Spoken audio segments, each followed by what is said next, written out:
Le choix du masque se fait en fonction de la morphologie du patient. Les points d'appui doivent être identiquement répartis entre le front, l'arrêt du nez, sous le nez. On constate la nuit des relâchements musculaires. Ça se manifeste par des ouvertures de bouche. Donc on peut proposer des solutions à cela, notamment un masque facial. Actuellement, vous essayez, vous vous ventilez avec un masque nasal qui vous prend que le nez. Et on peut vous proposer un masque facial qui vous prend à la fois le nez et la bouche.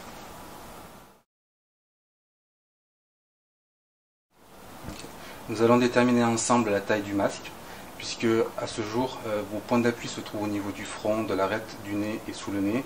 Avec le masque facial, ça va tout autant appuyer sur le front, l'arête du nez, mais maintenant sur la houppe du menton.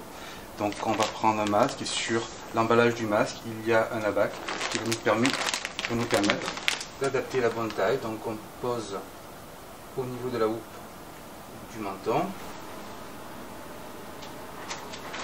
et on détermine que là probablement vous avez besoin d'un masque de taille M et que l'on va essayer tout de suite.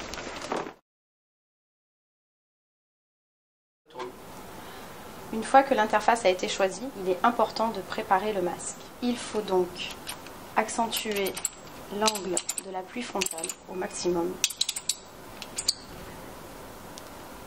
et d'éclipser le harnais de la partie basse. Le positionnement et les réglages initiaux du masque se font en binôme entre le soignant et le patient.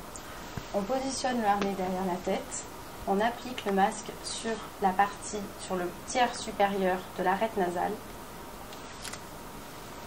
on attache les sangles de la partie basse et le patient tient le masque. À partir de ce moment-là, on règle l'appui frontal.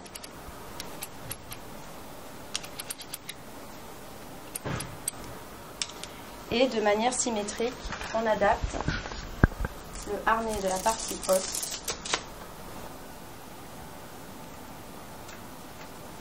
ainsi que le harnais de la partie basse qui passe sous les oreilles du patient.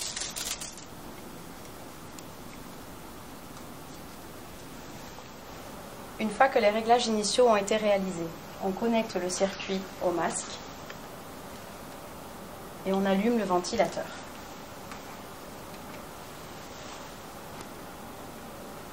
On s'assure dans un premier temps de l'absence de fuite au niveau des yeux en réglant l'angle de l'appui frontal. Vous avez des fuites, monsieur, au niveau des yeux? Oui.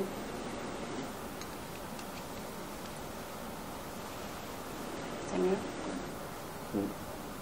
Dans un second temps, on s'assure de l'absence de fuite au niveau de la partie basse.